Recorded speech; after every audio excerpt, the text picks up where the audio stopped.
Bonjour, bienvenue sur Les Petits Plus Zen, le podcast pour faciliter et savourer sa vie en famille. Je m'appelle Séverine, je suis facilitatrice en parentalité après avoir été 22 ans professeure des écoles en maternelle REP+.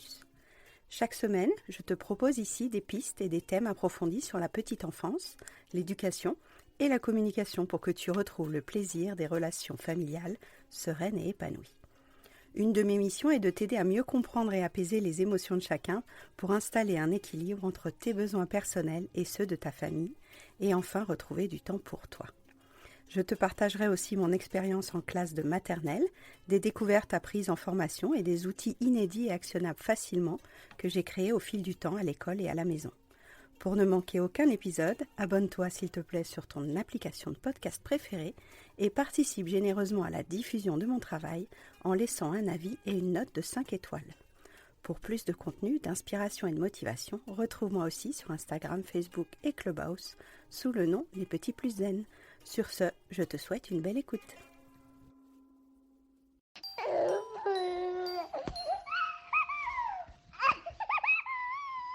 Bonjour, bienvenue, je suis ravie aujourd'hui de te retrouver pour un sujet brûlant, un sujet que j'ai repoussé depuis longtemps et un sujet que maintenant je me sens capable de détailler avec toi, de te proposer en détail. On va parler aujourd'hui de culpabilisation émotionnelle, pas seulement avec nos enfants, pas seulement avec notre conjoint, mais vraiment la méthodologie.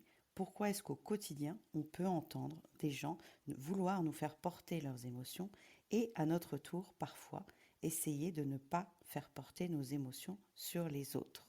Tu as peut-être déjà entendu ce sujet-là dans plusieurs épisodes du podcast, notamment l'épisode 71 où je parle de contamination émotionnelle. Tu retrouveras ce thème dans beaucoup de contenus, que ce soit sur les réseaux sociaux, que ce soit dans les épisodes du podcast et bien sûr dans les offres d'accompagnement.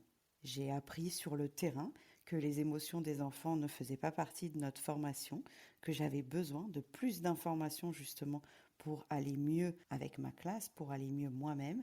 Ça m'a aidé dans ma famille de me renseigner sur la communication, sur les émotions et sur les besoins. Et maintenant, j'accompagne les familles qui le souhaitent à mieux comprendre les émotions de leurs enfants, à mieux comprendre aussi leur fonctionnement intérieur, donc leur cheminée des émotions. C'est un des sujets que j'aborde très régulièrement dans le podcast. Donc bienvenue si c'est la première fois que tu m'entends sur ces sujets. Peut-être que toi-même tu as déjà été victime de culpabilisation émotionnelle. On va donner plusieurs exemples aujourd'hui sur ce thème-là. Comment cette thématique est venue? En fait, au quotidien, je trouve qu'il y a des gens qui utilisent des formulations qui sont culpabilisantes. Ces formulations un petit peu maladroites, ça peut être par exemple « Ah bah Joseph, le dossier que tu m'as rendu, là, il est vraiment pas du tout comme je l'attendais, tu m'as beaucoup déçu. » Donc cette phrase « tu m'as beaucoup déçu » induit que mes émotions sont liées au comportement de la personne en face, que ce soit mon collègue, que ce soit dans d'autres contextes. Imaginons la même situation dans un couple. Si dans un couple on disait « de toute façon si tu me fais ça, c'est fini, tu me reverras plus, tu vas me tuer », c'est clairement de la culpabilisation émotionnelle. On fait partir notre colère, on fait partir notre émotion, on fait porter notre tristesse à la partenaire de vie, au conjoint.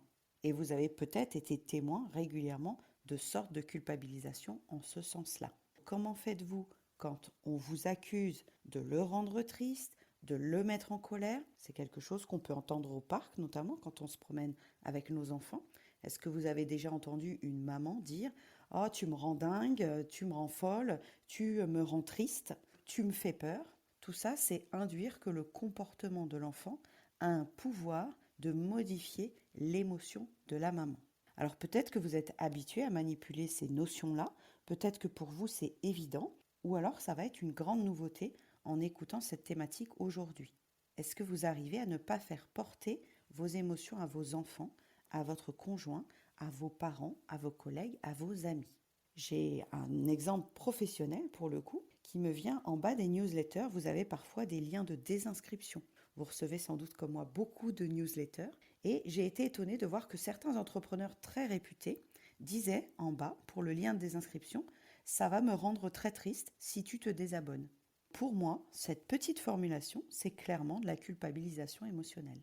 je fais porter à l'autre mon état intérieur. Je fais porter à l'autre comment je me sens moi. Alors que je suis la seule à savoir pourquoi je suis triste, je suis la seule à savoir pourquoi je suis en colère, et d'induire que si l'autre se désabonne, si l'autre se désinscrit, ça va le rendre triste.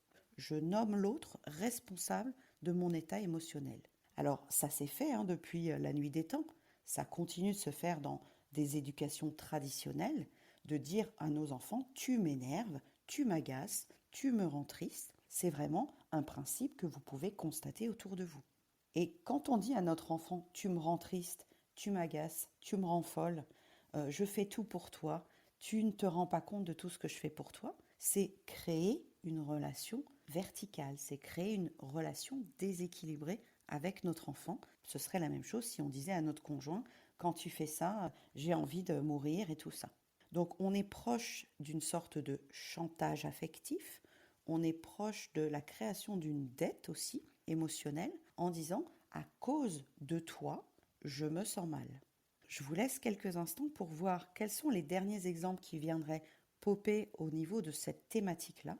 Est-ce que vous avez déjà ressenti que quelqu'un vous faisait porter sa colère, sa tristesse, sa culpabilité à lui, en essayant de vous rendre responsable de ses émotions?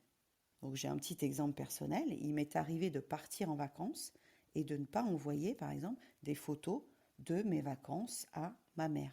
Et ma mère me reproche de ne pas avoir envoyé de photos. Ah bah vous vous êtes bien amusé, t'as même pas pris le temps de m'envoyer des photos. On voit que je compte pas pour toi. Que ce soit le choix des mots, que ce soit la formulation, que ce soit le type de phrase, c'est une façon de rendre l'autre responsable de sa douleur, de son malheur, de sa souffrance.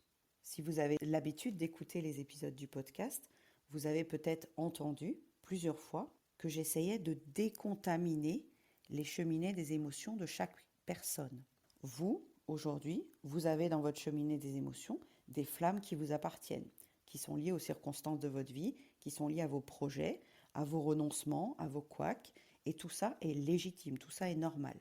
Si aujourd'hui, je considère que Bertrand est très énervé, je suppose qu'il a une bonne raison d'être énervé, mais je ne vais pas le prendre personnellement, en croyant que mon comportement a énervé Bertrand.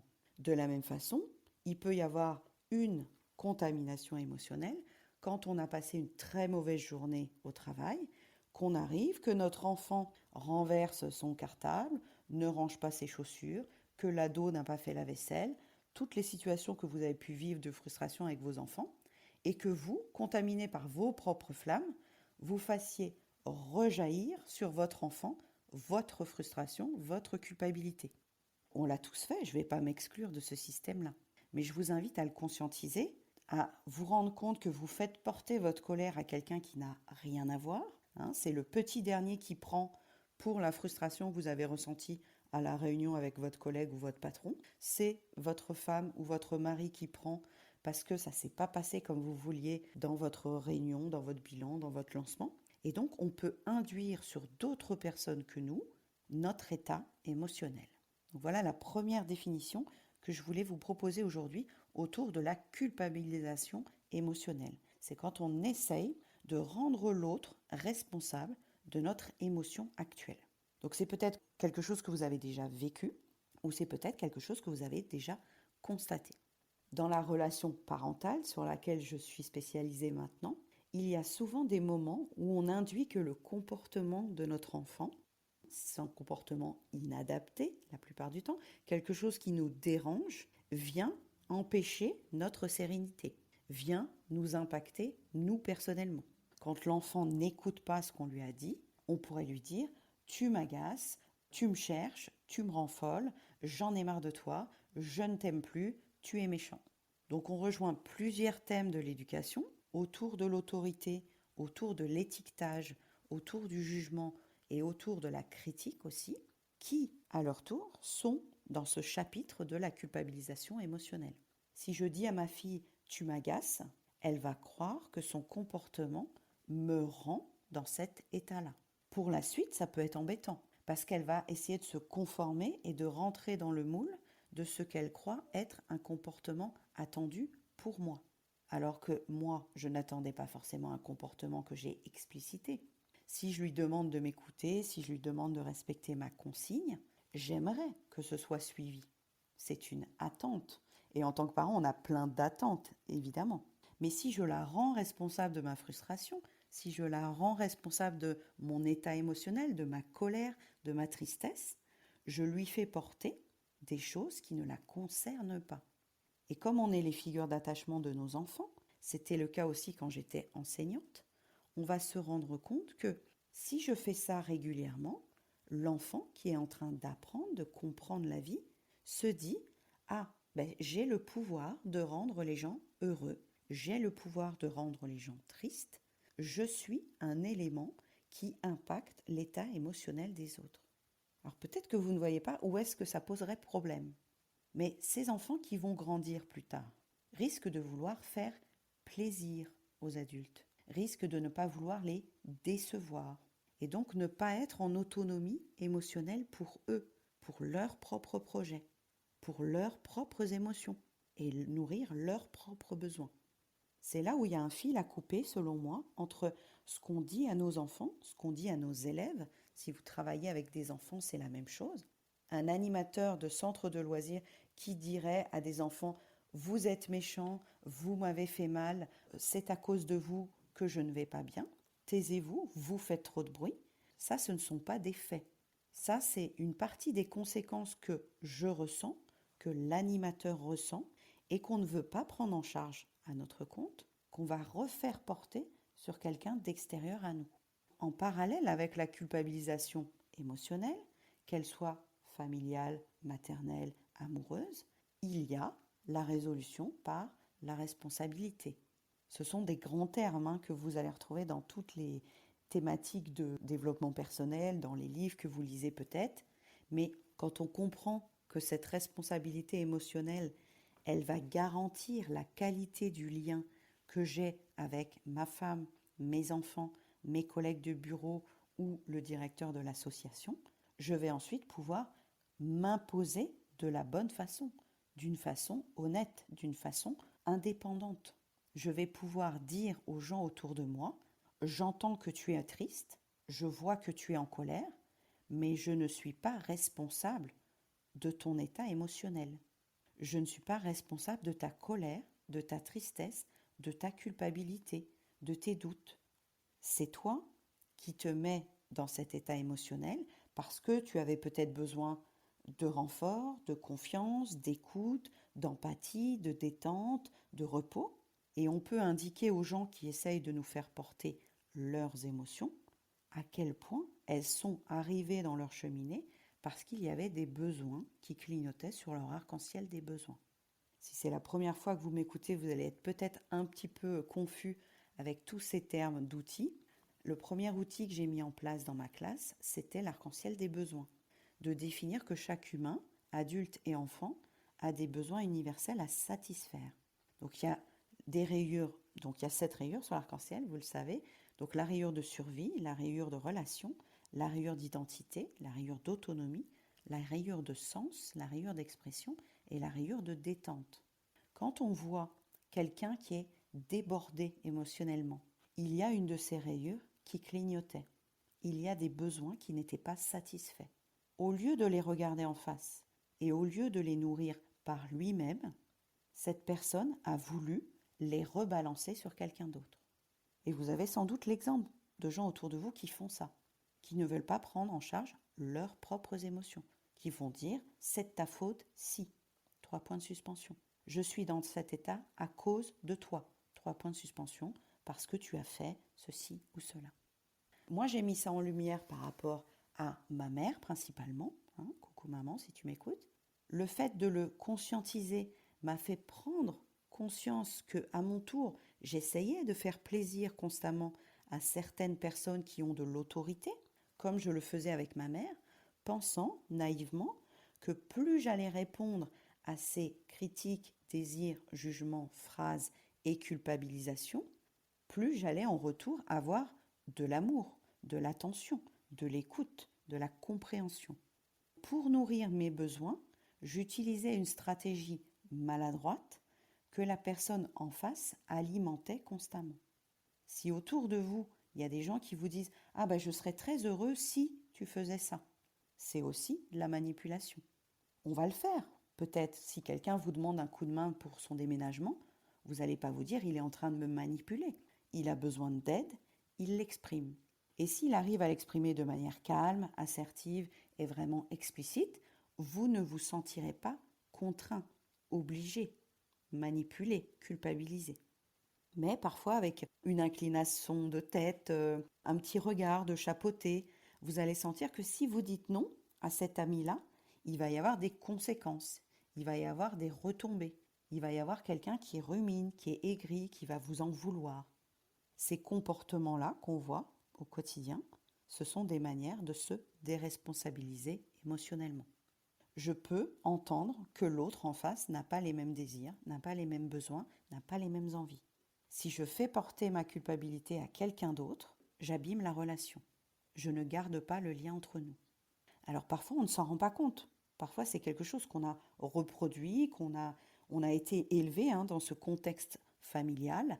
Tout le monde autour de nous fait ce genre de chantage affectif, émotionnel, et on a du mal à le conscientiser, on a du mal à le regarder en face. Et c'est bien naturel. Mais de temps en temps, demandez-vous si la personne en face se sent responsable de sa propre tristesse, de sa propre colère, de sa propre émotion, ou si elle essaye de vous contaminer avec pour essayer maladroitement, parce qu'il s'agit de ça, d'attendre un petit coup de main, un peu d'aide pour apprivoiser sa flamme à lui ou à elle.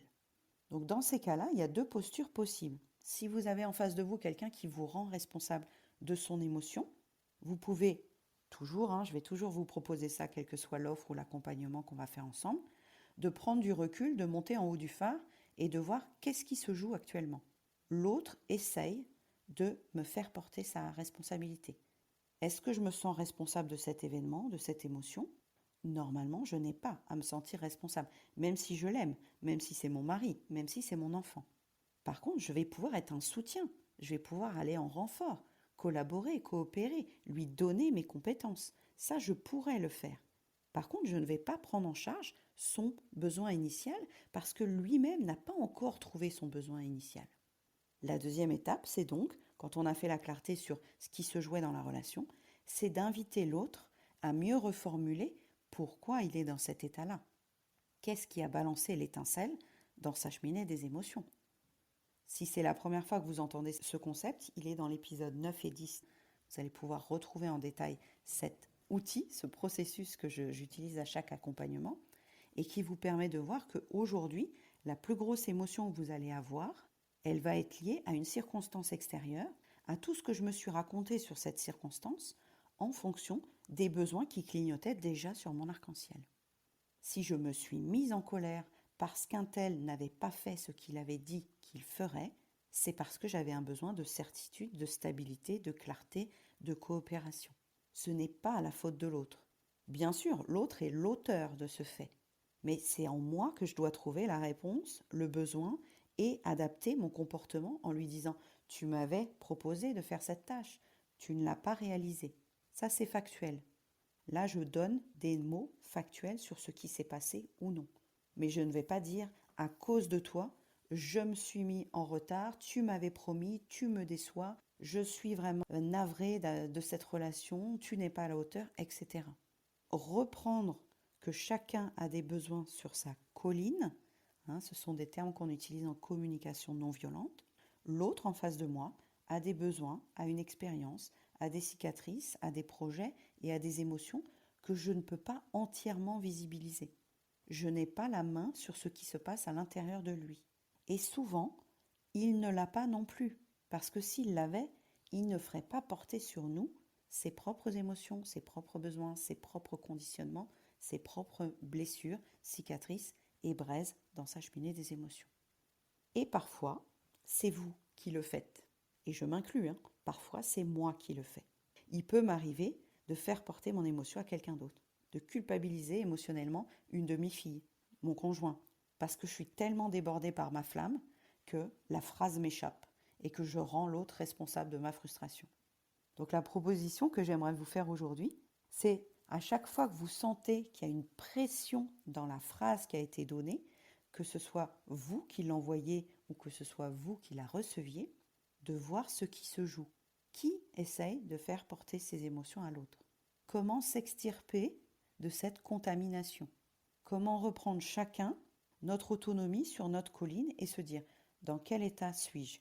D'aller scanner notre flamme de cheminée des émotions, d'aller regarder le besoin qui clignotait sur notre arc-en-ciel de besoin, de voir quelle possibilité j'ai, quelle activité, quelle action je vais mettre en place pour que mon besoin initial aille mieux grâce à cette action, cette activité.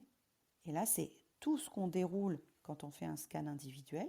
Ça, c'est des séances à l'unité que vous pouvez réserver quand vous voulez. Et c'est aussi ce que je vous apprends à faire dans un parcours en ligne. Vous pouvez retrouver déjà une partie du script dans l'épisode 69 du podcast, si vous voulez entendre comment on scanne une flamme d'émotion forte. Donc peut-être que aujourd'hui, demain, après-demain, vous allez avoir quelqu'un en face de vous qui va vous balancer sa flamme, vous responsabiliser de son émotion. Et à ce moment-là, vous essaierez petit à petit de vous dire, tiens, j'entends ce qu'il est en train de faire, ce qui se joue entre nous. Apparemment, il n'arrive pas à voir que c'est les circonstances, ses pensées, ses besoins qui clignotaient et ce qu'il se raconte sur la situation qui est en jeu. Je peux l'aider, je peux lui redonner la responsabilité de son besoin et de son émotion. Est-ce que ce thème-là vous parle? Est-ce que vous avez réussi à comprendre ce qui se jouait sur les deux collines en parallèle? Puisque moi, quand j'arrive face à cette personne qui essaye de m'envoyer un tu me déçois ou vraiment ça me rend triste ce que tu fais, j'ai parfois un petit moment de sidération. J'ai parfois un moment où je me dis waouh, ah oui, donc en fait il me balance son émotion comme si j'en étais responsable. La personne ne voit pas que ça ne vient pas de moi. Et j'hésite. Parfois j'hésite à partir dans mes outils, parfois j'hésite à répondre simplement dans une communication empathique, d'écoute active, de reformulation de ses besoins pour éviter d'envenimer la situation, sachant que ça arrive quand les gens sont un petit peu à bout, sont un petit peu fatigués, sont un petit peu au-delà de leurs limites à elles. Si c'est difficile pour elles de comprendre pourquoi elles en sont arrivées là, il peut être plus simple de balancer sur quelqu'un d'autre son émotion et sa flamme. Voyez ça comme une proposition d'évolution. Il va y avoir des jours où on se sent incapable de prendre en charge nos émotions parce qu'elles viennent gratter sur des braises, parce qu'elles viennent nous irriter un petit peu sur l'image qu'on a de nous-mêmes. On aimerait être plus calme, on aimerait avoir plus de recul ou on aimerait avoir plus de maîtrise. Et c'est correct en fait. Parce que notre besoin de résultat, notre besoin de contrôle, notre besoin de structure, notre besoin d'ordre font partie de notre liste de besoins. On les a tous, ces besoins-là. Mais je ne vais pas nourrir mon besoin d'ordre de la même façon que vous, ou que mon patron, ou que mon ex. On a chacun nos stratégies sur notre éventail. Parfois, c'est difficile de renouveler nos stratégies. Donc, on retombe dans des vieux schémas. On va redire les mêmes choses à tout le monde. On va dire tu m'écoutes pas, tu verras quand je serai morte. Et ça, c'est de la culpabilisation émotionnelle. Dire que je souffre, dire que j'ai besoin d'aide, c'est se mettre en vulnérabilité. Et ça peut être compliqué pour certaines personnes de dire je ne me sens pas bien. Ou quand je ne reçois pas de photos, ça me rend triste parce que j'aime être connectée avec vous. J'aime savoir ce que vous faites. Quand tu m'envoies des photos, je me sens mieux. Et la façon de choisir les mots, la façon de tourner la phrase est très différente d'un reproche, d'un jugement, d'une critique ouverte que mon comportement aurait induit une souffrance ou un malheur chez quelqu'un d'autre.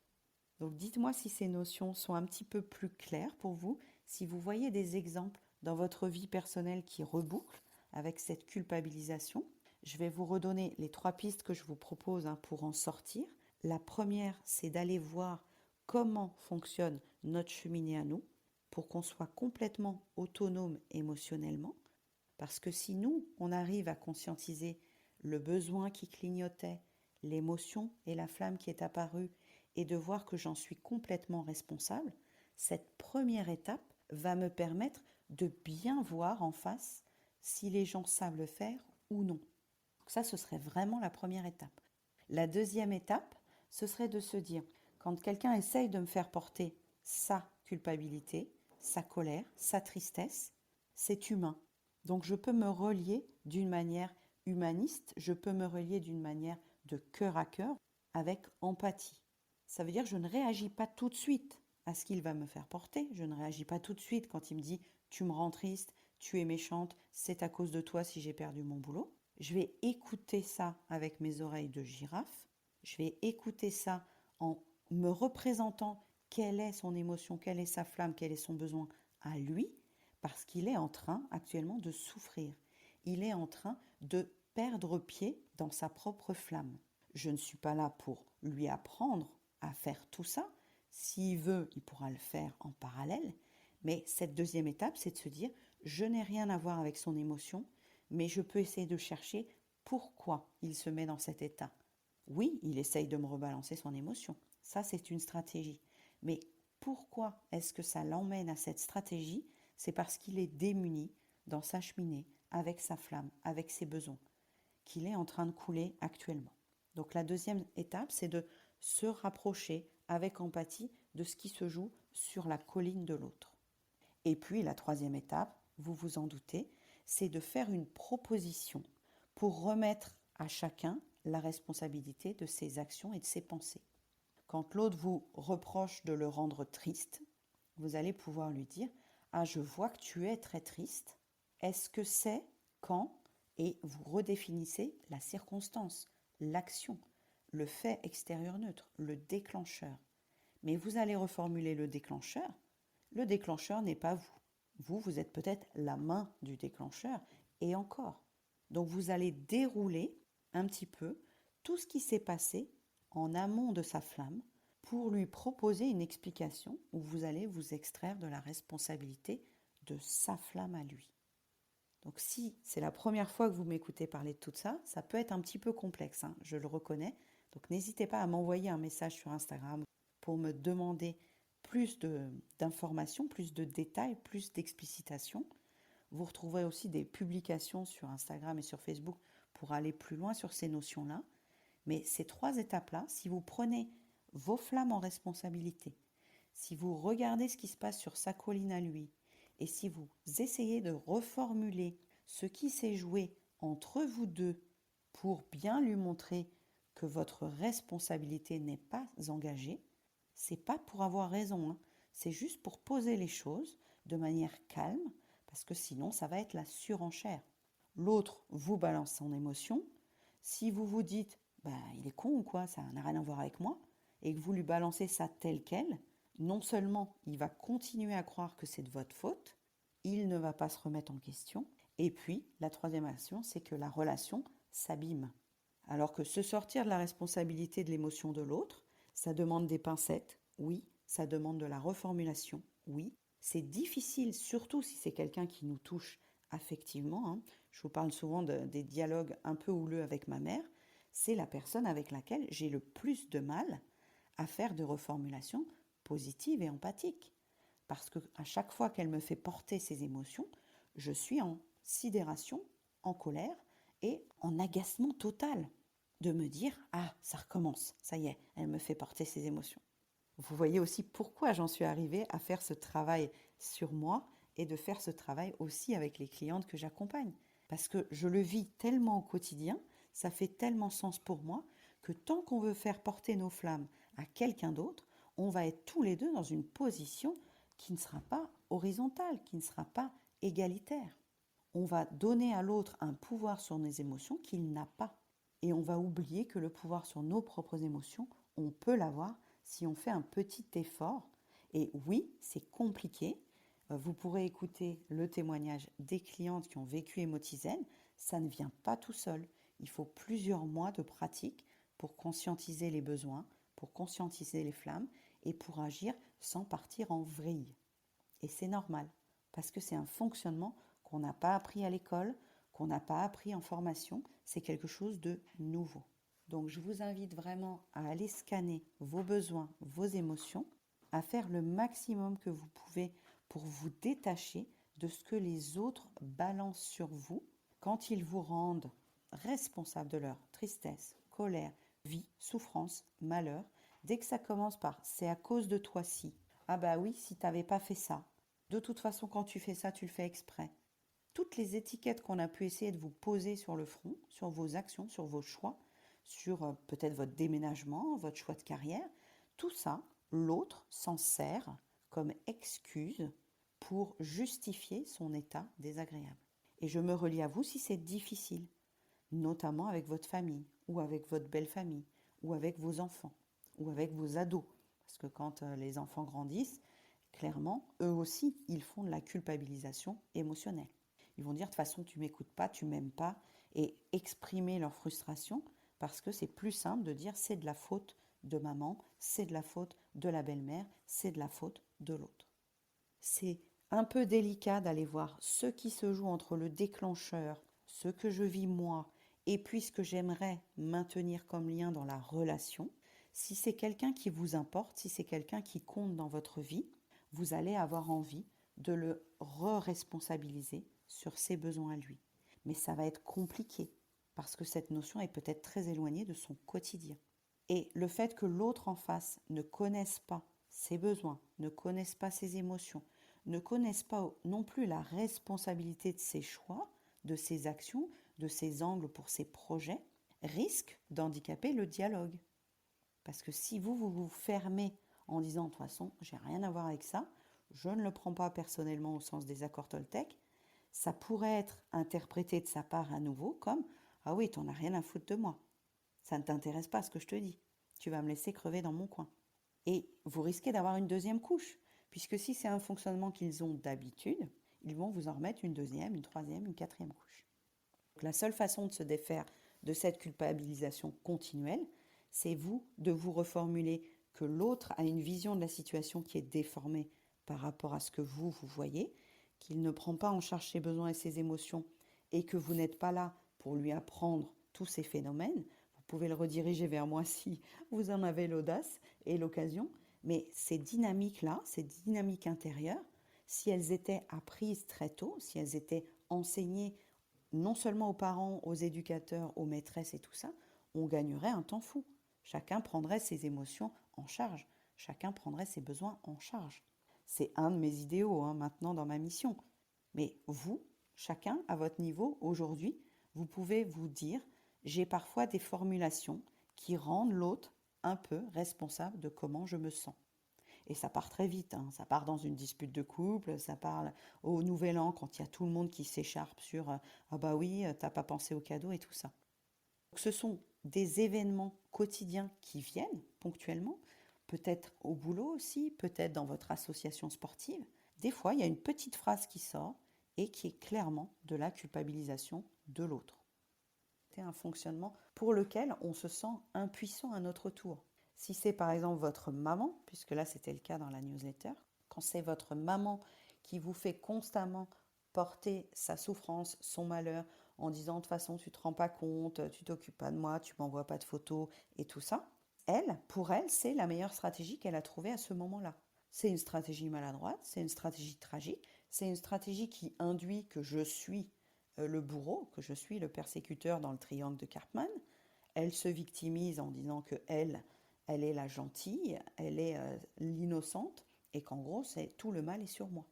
Donc parfois, c'est un peu plus gris, c'est un peu moins en noir et blanc, mais voyez autour de vous tout ce qui se joue sur tu me rends triste, c'est de ta faute si je suis en colère, si tu n'avais pas fait ça, j'irais mieux, etc. Ces petites phrases qu'on entend au détour d'une conversation et qui plombent non seulement la qualité du lien, mais aussi la visibilité qu'on a de soi à soi. Parce que si on est tout à fait honnête, il y a des moments où on ne veut pas assumer notre honte, notre surprise, notre colère, et puis on laisse passer 1 ou 2 jours et on se dit oui, j'ai abusé, j'ai fait croire à l'autre que c'était de sa faute, mais si je suis complètement honnête, je suis responsable de mon état. Et je peux ensuite, quand je reprends la responsabilité de cette flamme, aller faire une proposition qui soit plus horizontale, qui nous serve tous les deux. Il ne s'agit pas de se réécraser à nouveau en disant bah oui, c'est de ma faute. Non, non, on ne va pas basculer d'un pôle à l'autre en disant je suis complètement innocent à c'est de ma faute, tu as raison, c'est à cause de moi si tu te sens comme ça. Il n'y a aucune occasion où je dois me sentir responsable de l'émotion de qui que ce soit un élève, que ce soit un collègue, que ce soit mon conjoint, que ce soit mon enfant, que ce soit ma mère. Et clairement, c'est plus difficile avec certaines personnes de votre cercle proche que certaines personnes pour lesquelles vous n'avez pas d'enjeu, vous n'avez pas de cicatrice, vous n'avez pas de braise, vous n'avez pas de passif. Quand on parle avec des gens qui ont impacté une partie de notre vie, de notre structuration quand on était petit, donc vos parents, vos grands-parents, et qu'ils sont persuadés d'être dans leur bon droit. Eux, ils sont persuadés qu'ils ont raison. C'est leur mode de fonctionnement. L'enfant, s'il n'écoute pas, il est impertinent, donc il rend ses parents malheureux, il rend ses parents tristes. Ce sont des raccourcis quand même phénoménaux. J'ai un autre exemple en entrepreneuriat. Je suis dans 2 cercles d'entrepreneurs et il y a une des responsables qui me dit « Ah mais oui, mais tu serais tellement bien. Viens te présenter à l'Assemblée générale pour renforcer l'équipe. Ce serait vraiment super. Oh, tu peux bien faire ça. » Et dans le choix de ses phrases, dans le choix de ses mots, ça laissait entendre que si je ne le faisais pas, je ne serais pas une bonne personne. Je ne serais pas assez soutenante. Parfois, la phrase est ambiguë. Parfois, on est sensible à la formulation ou non. Mais il peut y avoir des demandes, des exigences, au sens de la communication non violente. La différence entre une demande et une proposition par rapport à une exigence, c'est qu'on se sent obligé de dire oui parce qu'on a peur des conséquences si on disait non. La dernière fois qu'on vous a demandé de faire quelque chose, est-ce que vous vous êtes senti complètement libre de dire non? Ou est-ce que vous avez senti que si vous disiez non, ça vous serait reproché, il y aurait des petites phrases un peu sarcastiques, un petit peu perfides, un petit peu « Ah oui, de toute façon, on ne peut pas compter sur toi ». Ces phrases-là qui sont balancées, c'est à nouveau une pointe de culpabilisation émotionnelle. Je ne veux pas reconnaître que j'avais une grande attente de soutien, de partage, de coopération. Et puisque tu dis non à mon invitation, puisque tu refuses ma proposition, c'est que tu me fais du tort. Et Marshall Rosenberg, le fondateur de la CNV, utilise la formule qui est assez pratique, c'est est-ce que tu veux avoir raison dans cette conversation ou est-ce que tu veux être heureux dans le lien, dans la relation? Et quand les gens vous font porter leurs propres flammes, leurs propres émotions, c'est qu'ils veulent avoir raison. Ils ne veulent pas forcément garder le lien. Voilà des grilles de lecture pour les situations où vous allez vous sentir obligé, au sens philosophique, se sentir obligé, se sentir contraint. Est-ce que vous êtes complètement libre de décider de dire un vrai oui ou un vrai non?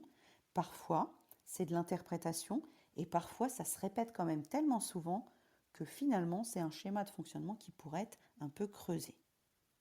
Je pense en effet que personne n'y échappe. Si c'est ça vraiment le contexte familial, personne n'y échappe parce qu'on est dans une transition de génération où les anciens disaient c'est de la faute des autres et que cette prise en compte de l'émotion et du besoin de l'enfant, du conjoint, du partenaire, il y avait une sorte de respect, de domination, de soumission qu'on évoque beaucoup en parentalité, où si je ne fais pas comme tu m'as demandé, je suis rebelle, je suis à la marge.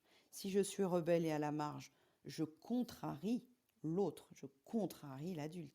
Est-ce que l'autre est capable de se remettre en question et d'assumer d'être contrarié pour lui-même ou il va se dire je suis contrarié à cause de toi, point. Tu vois, c'est quand même beaucoup plus facile de dire que c'est la faute des autres si tu ne te sens pas bien. Je crois qu'en effet, il y a sûrement plusieurs membres de notre famille qui ne se remettra pas en question sur le fait de balancer tranquillement mais sûrement ses émotions sur les autres en ne faisant pas attention à la sensibilité de la personne qui les reçoit. D'où les gens qui sont très people pleaser pendant des années, tu vois, pendant 20, 30 ans, bombardent tout le monde et balancent des grenades en disant « Mais vous êtes égoïstes, c'est vous les égoïstes !» Alors voilà, la nuance, c'est si on se maintient dans une position de « Oui, c'est sûrement de ma faute si tu te sens mal, c'est sûrement de ma faute si tu es malheureux », le jour où on se réveille et on se dit « Bah non, en fait, je ne suis pas du tout responsable de tes émotions. Ça t'a bien arrangé de faire tout porter sur moi, mais je refuse ce colis. » C'est vraiment, on ne va pas chercher le colis. Il va rester chez celui qui l'a envoyé. Et c'est un choix. C'est un choix difficile parce que ça veut dire accepter de décevoir. Ça veut dire accepter de s'opposer. On n'est pas toujours prêt à affronter les émotions de nos parents, de nos beaux-parents, en disant « bah non, je ne viendrai pas, je n'ai pas envie ». Mais peut-être qu'avec la maturité, à un moment, on n'en a plus rien à faire de décevoir. Et c'est une manière de trouver une raison et une cause extérieure à soi. C'est en ce sens-là que c'est bien de la culpabilisation, parce qu'elle peut dire, quand tu as fait ça, je me suis sentie mal, et là, elle reprend la responsabilité de son état.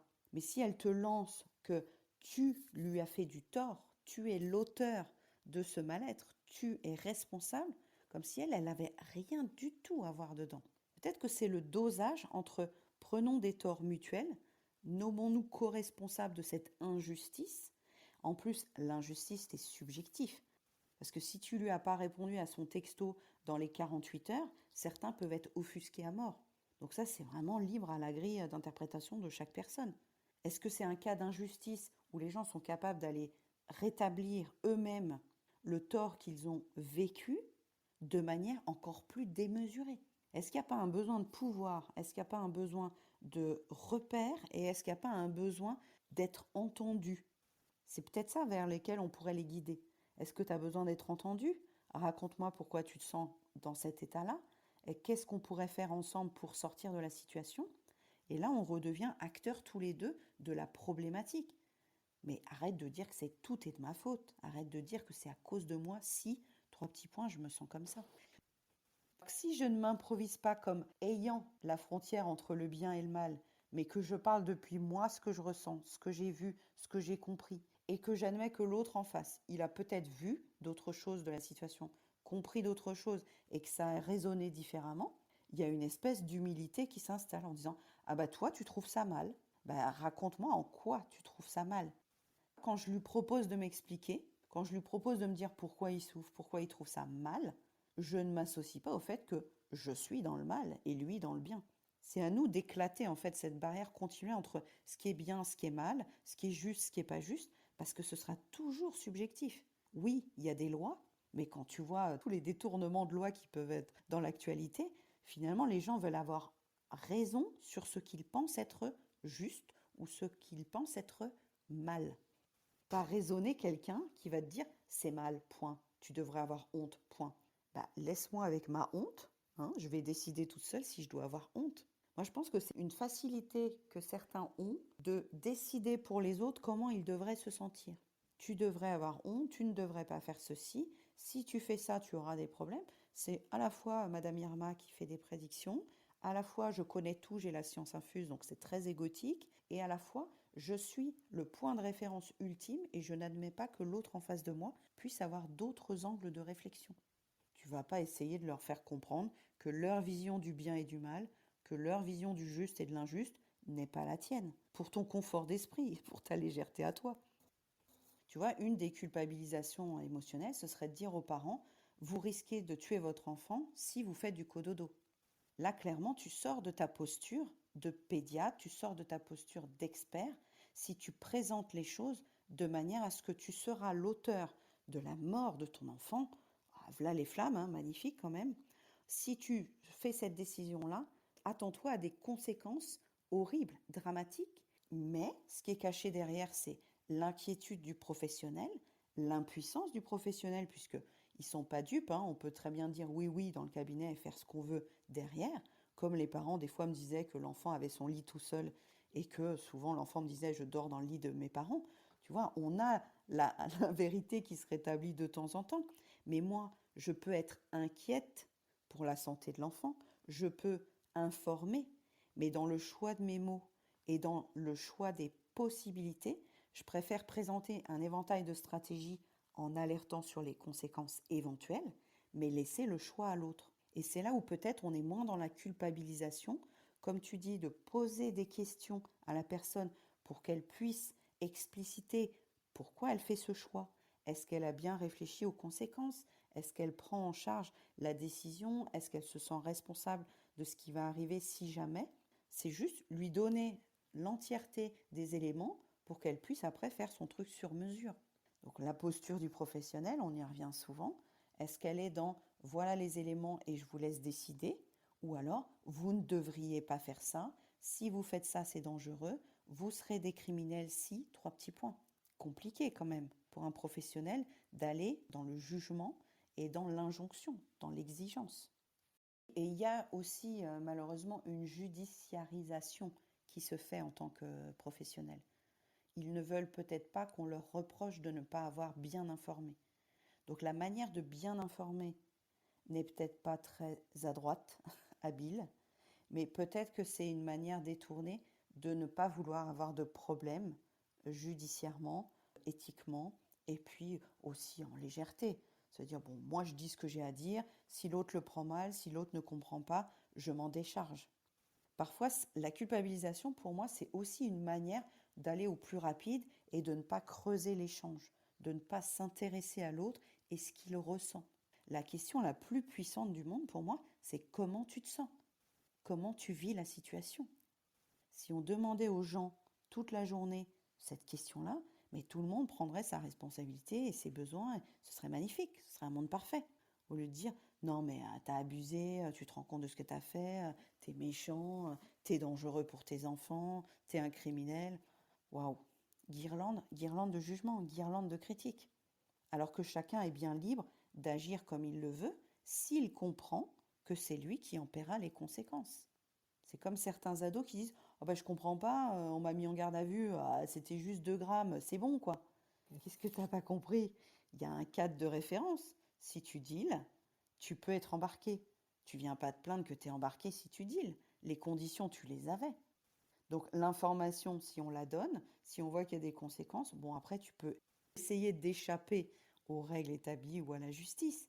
Mais je suis toujours étonnée des gens qui se disent ah bah non, c'est pas juste, je comprends pas pourquoi on m'a fait ça.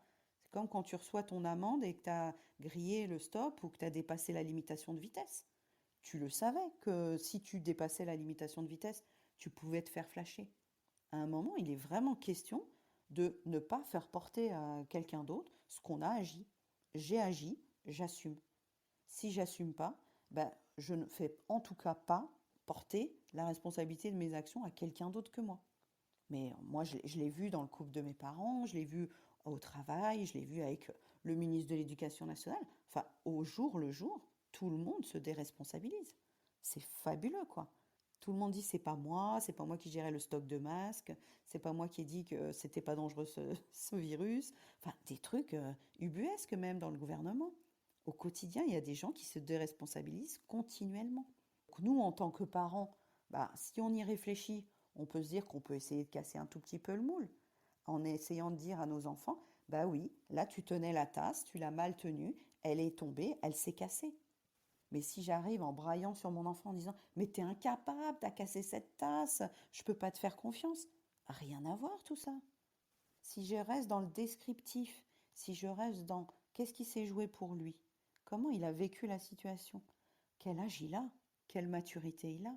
C'est pareil que si tu parlais à ta grand-mère qui a Alzheimer, il ne te viendrait pas à l'esprit de lui dire que c'est de sa faute si tu es en retard au boulot. On prend nos responsabilités, on a raté le bus, bah c'est de notre faute, on a raté le bus. On va pas dire oui, c'est parce qu'il pleuvait, c'est parce que ma fille était en retard, c'est parce que bah, j'ai raté le bus, j'assume. Mais nous, ça nous met dans un inconfort. Ça nous met vraiment dans une situation qu'on n'a peut-être pas envie de regarder en face. Alors je dis pas qu'on est toujours en état de le faire, hein, encore moins quand on est parent. Mais si on était honnête avec nous-mêmes, on pourrait aller creuser que chaque situation a un impact sur nous et qu'au lieu de reporter l'impact sur nous sur quelqu'un d'autre, on peut se dire ok, ben j'ai merdé, j'ai pas assuré. Je peux creuser de mois à mois sans dire que c'est la faute de mon mari, que c'est la faute de ma fille, que c'est la faute de mon patron, que c'est la faute du chauffeur de bus, c'est la faute de Blanquer. Bref, en sortir. En sortir de se ressasser d'aigri, d'amertume. Sinon, on finit comme Tati Daniel, tu vois, il n'y a rien qui va. C'est tout le temps la faute des autres. Le monde est méchant. Il y a de la peur à l'extérieur. On peut faire confiance à personne. C'est la faute des immigrés. C'est la faute de ceci. Toutes ces notions-là qui sont, au lieu de me dire je suis inquiète, j'ai peur, mes enfants, dans quel monde ils vont vivre, ça c'est le normal en fait. C'est des flammes qu'on peut ressentir. Mais dire que c'est la faute de la société, que c'est la faute. Non, c'est pas concret, c'est pas factuel. C'est pas une description correcte de la réalité. Il y a plusieurs moyens, hein. Moi, des fois, quand je vois que c'est quelqu'un qui vraiment me balance telle quelle sa flamme sans même la filtrer, je suis plutôt sidérée. Je suis plutôt en état nerveux de figé. Parce que je me dis, waouh, pourtant, avec tout ce que j'explique, elle en est encore à me reporter à sa frustration, sa flamme, sa peur. Je suis surprise, en fait. Je suis surprise et sidérée. Et des fois, quand il y a eu trop de... que le réservoir est vraiment vide, il y a une impulsion d'attaque, en effet. Ça peut être une contre-attaque parce que là, j'en ai marre de me laisser faire dans ma journée, que ma flamme d'impuissance, elle a déjà morflé, et donc de passer à l'action et de reporter sur le dernier de la journée qui l'ouvre, c'est lui qui prend. J'ai déjà fait ça avec Michael plein de fois. Et si je suis très honnête, c'était une frustration pour mon boulot ou c'était un agacement par rapport aux filles. Et finalement, quand on discute, bah, c'est lui qui prend. Il n'a rien à voir dans cette affaire. Donc si vraiment on était humble, on se dirait, on fait parfois porter nos propres frustrations à notre partenaire de vie, à notre enfant, et c'est humain finalement. On a besoin de soutien, mais on n'arrive pas toujours à demander du soutien, à demander de l'aide, à se mettre en demande. Et j'avais entendu aussi une fois qu'on avait d'autant plus de mal à demander que nous, on avait de mal à dire non aux autres. C'était proportionnel. Plus les gens te demandent du soutien et de l'aide, si tu n'arrives pas à leur dire non, toi aussi de ton côté, tu as du mal à demander de l'aide et du soutien. Alors que si on peut admettre que chacun dit non quand il veut et que quelqu'un qui nous dit non, bah c'est qu'il est encore plus honnête finalement. C'est qu'il arrive à s'écouter et à ne pas te reprocher plus tard d'être venu de force à ton déménagement pour dire après à tout le monde, ouais, bah de toute façon, il n'a pas d'amis, j'étais obligé d'aller à son déménagement. Enfin, tu vois, tous les trucs qu'on raconte qui sont pas réels non plus. Donc se forcer ou ne pas demander d'aide, c'est aussi une face indirecte de culpabilisation. Parce qu'on se met dans une dynamique où on va reprocher à long terme aux autres de ne pas nous avoir proposé d'aide, mais nous, on a été incapables de la demander. Et il y a beaucoup de mamans qui sont en séance avec moi qui font ça. Mais non, je ne vais pas demander de l'aide. Mais si, demande de l'aide. Déjà parce que ça va muscler la compétence à demander de l'aide. Et qu'en plus, il y a des gens qui sont contents d'aider. Peut-être qu'ils diront non, mais peut-être qu'ils diront oui. Franchement, 100% des gagnants ont tenté leur chance. Demander de l'aide. Puis bon, c'est un sujet sensible, il faut quand même le dire. L'introspection émotionnelle, c'est pas non plus la panacée. Il y a des gens pour lesquels je cherche même pas à comprendre ce qu'ils ont senti de leur émotion intérieure. Des fois, je lâche prise. Ça me frustre, mais tu crois que c'est de ma faute? Ok, bah tu crois que c'est de ma faute. Je me reformule que je n'ai rien à voir avec son émotion, que c'est maladroit pour lui de me balancer ça et que j'ai d'autres chats à fouetter et que mon énergie va être distribuée sur d'autres combats que faire entendre raison à cette personne qui se décharge sur moi. Pour moi, c'est une manière de se décharger aussi. Alors, parfois, c'est que des mots, heureusement, puis parfois, ça peut glisser vers de la violence aussi. C'est-à-dire qu'on ne se suffit pas de dire t'es méchant, c'est de ta faute si je suis en colère, ou tu rends maman malheureuse, quand l'autre ne réagit pas, quand l'autre devient un punching ball, quoi. Ça peut aussi être triste. On peut être dans la prévention à ce niveau-là, que si on ne réagit pas, si on ne s'oppose pas, il peut y avoir une sorte d'escalade, que l'autre continue en se disant ah bah j'ai trouvé une stratégie qui fonctionne, il ne réagit pas, je vais continuer à lui crier dessus, je vais continuer à le punir, je vais continuer à le taper, parce que c'est quelqu'un qui ne s'oppose pas à moi. Ce qui est triste pour un enfant, mais ce qui est triste aussi dans des relations qui ne seraient pas égalitaires dans des couples, par exemple. Je vous propose vraiment de regarder dès aujourd'hui comment vous vous sentez quand quelqu'un vous fait porter son émotion. Est-ce que vous arrivez à répondre? Est-ce que vous arrivez à prendre un tout petit peu de distance sur sa phrase, à vous reformuler que c'est son émotion à lui, c'est son émotion à elle, et que vous n'en êtes pas responsable? Ou est-ce que c'est encore difficile?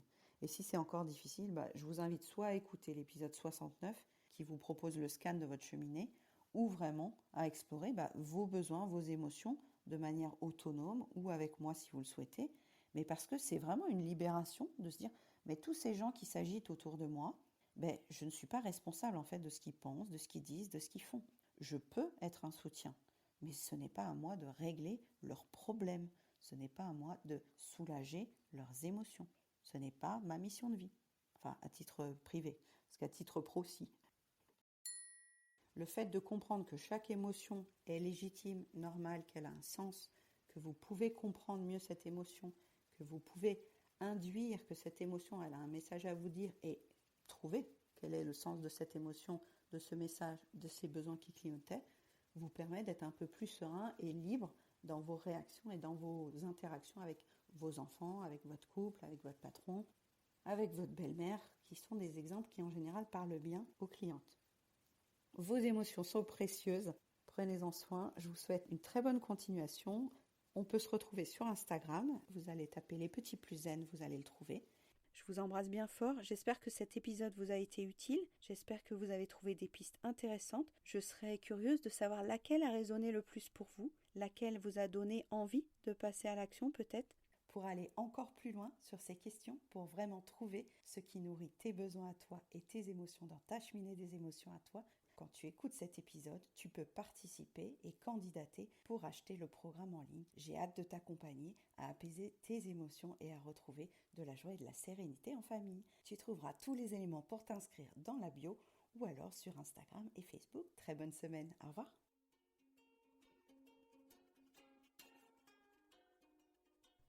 Merci d'avoir écouté cet épisode. Tu peux retrouver les thèmes et les épisodes précédents aussi sur lppzen.com/lepodcast.